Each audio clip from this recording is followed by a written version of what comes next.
Today we're going to be talking about the Western wideout, and we're going to look over the entire plow, what you do for a daily inspection, as well as that it's functioning properly for you before you go to your first main event. We're going to get into not only a visual inspection of this plow, but also a manual inspection of each key component that is involved in this plow. And we're doing this specifically to make sure, one, that it's safe and that it's operating as you need it when you're actually out there plowing. So when doing our inspection, we got to make sure that safety comes first. Whatever you do, we want to make sure none of our toes are ever underneath the plow blade here. Now, what we're going to do is we're going to be looking at the integrity and the functionality of this plow. One, the plow itself, to the cutting edge, to our wings, to our plow markers, as well as... We're also going to check our chains and our lighthouses. All right, so in inspecting our plow, I want to look at the mold board, the wings, and the markers, right? So in the mold board, I'm looking for any kind of bends or dents, holes, cracks, anything of that nature. Is that really significant though? It can be. Okay. So what'll happen is if you start with a crack will get bigger over time. Okay. Right? So we want to find that and fix the issue before it becomes a bigger problem. Gotcha. With the wings, kind of the same deal. I'm looking for any kind of dents or bends. I want to make sure my tube here is all good and intact, no cracks there. And that the wings, they extend. They do extend. So we need to make sure they actually extend. Absolutely. And it appears that they're bent inwards. What's that? Yeah. Is that? Yeah, that's normal. Okay, This okay, whole that's thing good. coming Okay, forward cool. is normal. Absolutely. Then with our marker, basically we just want to make sure that it's here and intact. If it's not, we can get it replaced. All right, so now we're going to inspect kind of the back side of the plow here. We're going to check our lights, our chains, and our hoses. With our lights, we want to check these for any kind of cracks in the housing. We'll go inside here in a little bit, we'll turn them on, make sure that they work properly. We want to make sure they're attached firmly to the light bar. Lights make sure that we can see where we're going because we're usually plowing at night, yes? Exactly. Okay. Yes. With our chains, we want to make sure that, one, they're not too rusty, that they are not missing any links, no cracked links or anything of that nature. Make sure the supports here are good and intact and not rusted or falling off on that. Is it important that they're evenly spaced? Yes. So okay. this like will, the same amount on each side of it? Yeah, so this will kind of dictate how low the plow sets. Okay. So if they're uneven, you might drop a little uneven. Okay. Then we want to check our hoses, and we're looking for kind of the same thing. We want to check all of our fittings on everything, make sure none of those are leaking. Check the hoses themselves, make sure there's no cracks or they're not split or worn in any way. In cracked hoses, the reason for that is leaking fluid. Right. So we do not want leaking fluid, because again, this plow won't go up or down then if it's leaking fluid. Okay. Exactly. And while we're back here, we want to put a visual look on our springs on the back of the plow. Okay. Okay. I want to make sure, one, that all the nuts here are tight. Yep. Make sure that there's no cracks or anything in those springs. This controls the tripping of the plow. Okay. Okay. Like when you go too hard into a pile, or what do you mean by a tripping? Pile, a curve, this whole plow will fold forward. Okay. Just to help impact on the truck. Right. Okay. So it won't hit. Right. So if those are too loose, you'll damage the truck. Excellent. That's a good reason why they have that. Yep. All right. So in the back, we want to check the cutting edge, and the way you do that is kind of right here between the end of the mold board and the end of the cutting edge. Want to make sure there's minimum 3/4 of an inch there. Same on the wing plow here. Reason why for that is if we get this too low, we start wearing into the mold board, and that becomes quite expensive and a large repair. Okay. All right, then on the front of the cutting edge, kind of the same thing. We want to make sure everything's intact, make sure there's no cracks or splits, and make sure all of our bolts are in place, intact, and tight. To check the controller, we definitely need to start the truck. And one, make sure that it's plugged in as it is, and make sure that it's actually turned on as well. All right, so now we're going to check the operation of our plow, run through all the motions of the parts. Raise up the plow. So here I'm making sure everything lifts properly. There's no leaks anywhere. I don't hear the pump whining. angle left, angle right. So here I want to make sure everything has full range of motion. And again, making sure there's no leaks. Straighten out. Bring up the wings.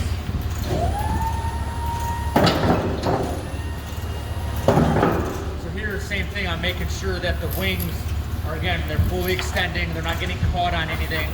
Again, looking for no leaks.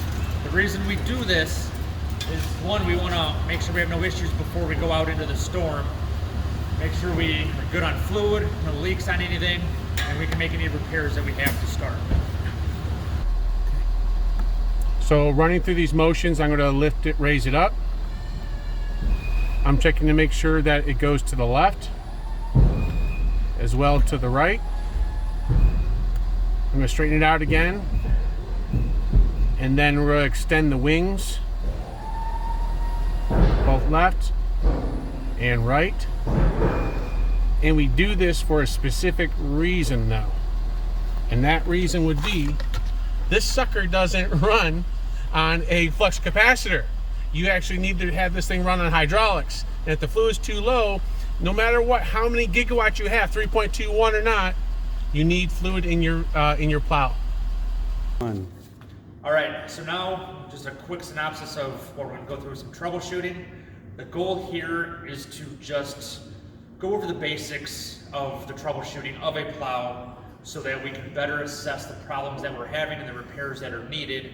So when we call our area managers, we know what the repair is that needed, or we can at least better explain the problem to the manager or the mechanic. All right, so now we're going to troubleshoot our controller as to why it's not working. First step here, we want to make sure our truck is on. And I look at my controller here and I don't have any power. Obviously my first step is going to be hit the power button. I've still got nothing. All right, I want to come down, check my plug, make sure this is good, make sure it has a good firm connection here. That's fine. A lot of our trucks have auxiliary switches that control this.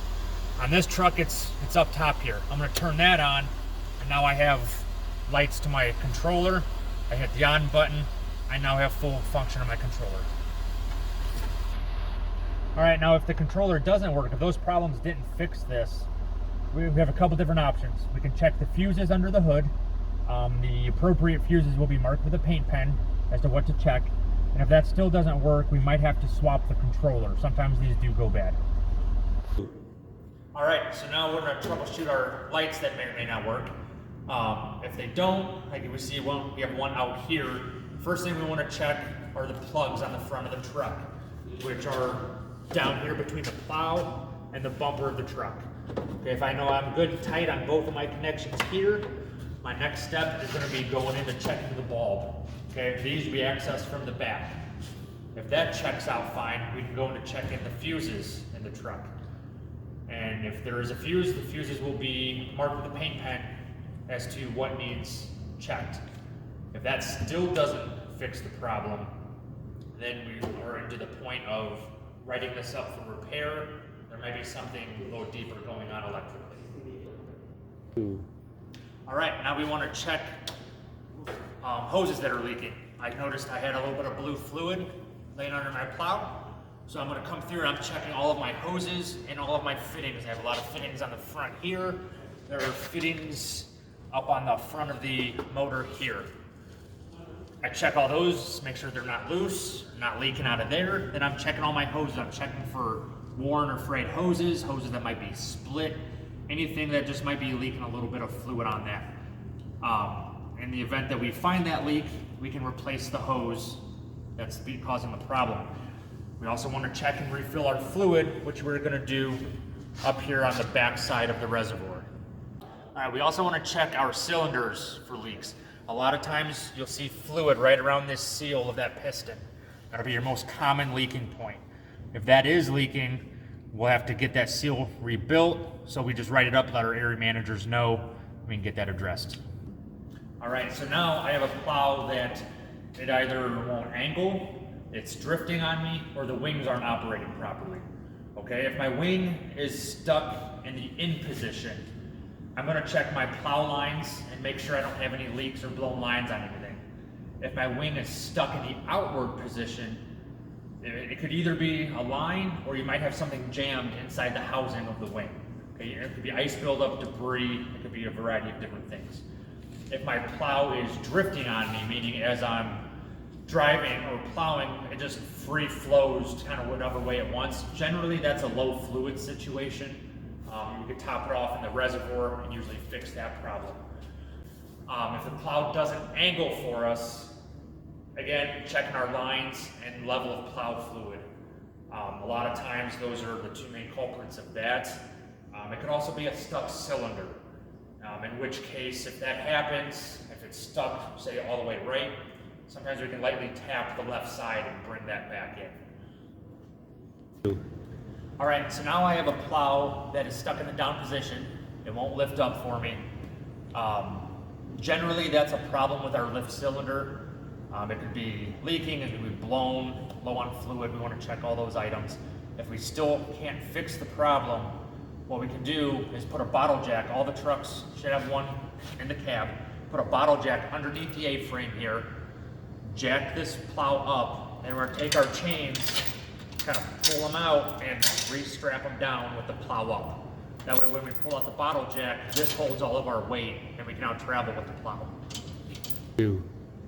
Now Randy, I've run through all these things to diagnose a problem between the plow and some leaks or things of that sort, and I'm stuck on a site and I don't know what to do. Who do I call? You're not going to call the Ghostbusters, for starters. You're going to call your area manager at this point. Yep. Okay, you've ran through everything, you've checked all your hoses and fluids levels, and all those sorts of things.